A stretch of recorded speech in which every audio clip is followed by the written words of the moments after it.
Let's bring in our political panel, CBN News Chief Political Analyst David Brody and Nathan Gonzales, editor and publisher of Inside Elections and a Faith Nation contributor. Gentlemen, welcome.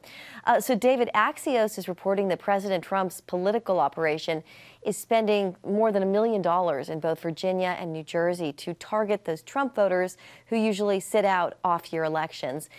How much, David, is tomorrow about President Trump and his second term so far?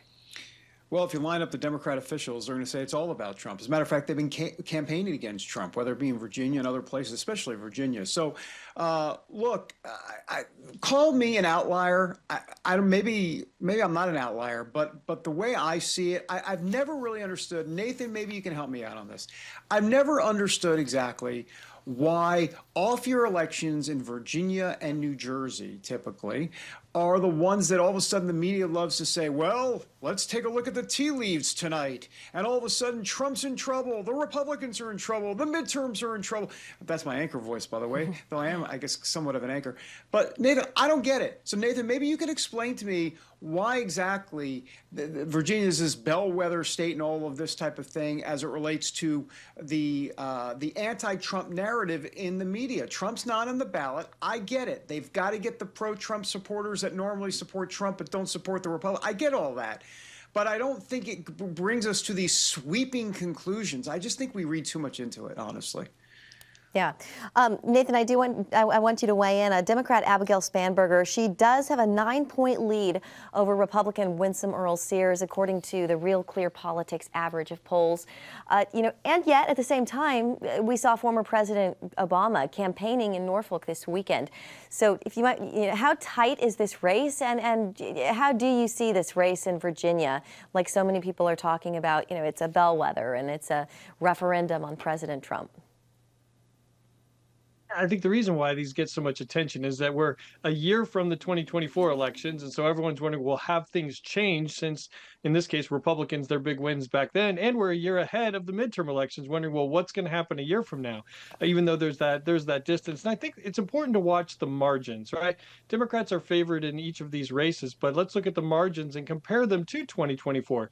Vice President Kamala Harris finished ahead of President Trump by almost 6 points in Virginia. So a win of 9 points or more would be big for Spanberger. I think that would show that either the Democratic base is more mobilized or independent voters have started to change their minds from 2024, or Republicans have a coalition problem that they need to work harder to get that Trump coalition to turn out when he is not on the ballot. And so David, we can't forget that there are a lot of political reporters that live in the DC, Virginia area. And so that adds to these getting a lot of attention. Yeah, and Jenna, can I just say something real quick? Because I totally agree with what Nathan is saying. And just to kind of go granular a little bit, look at Stafford County in Virginia. I mean, that's one of the counties we're going to be looking at, right? To see how Stafford goes and whether or not Spanberger can increase kind of a vote total that she's done okay there. It's been tight, but can she do even better in places like that, which is one of those exurbs out of or really more like an ex-exurb, if you will, out of the Washington, D.C. area. So, it's that type of thing that Nathan makes a good point that we'll be looking at on Tuesday night. Yeah. David, do you think Spanberger could carry the Democratic Attorney General candidate, Jay Jones? He's, of course, the guy who had the texting scandal where he wished death on a Republican colleague and his family. I'm sorry, I'm laughing because the answer is yeah, I think she could. Someone needs to explain. Boy, I need a lot of explaining today on the show.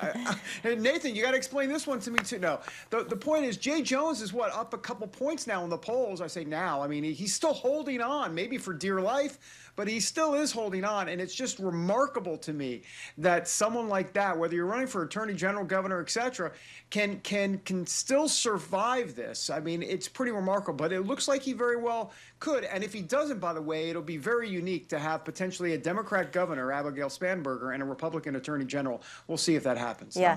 Let's talk about the New Jersey race, the governor's race there, guys. Another possible bellwether for the 2026 midterm elections. Democrat Mickey Sherrill and Republican Jack Ciattarelli appear to be in a very close race. Ciattarelli picking up some steam here at the end. Nathan, your thoughts on this New Jersey gubernatorial race? I think this race is going to be closer than Virginia. It's hard to believe that actually in the presidential race, New Jersey was closer than Virginia. So there's that context as well. But what a challenge for Congresswoman Sherrill is that she is running as a Democrat, coming off of 2 terms of a Democratic governor.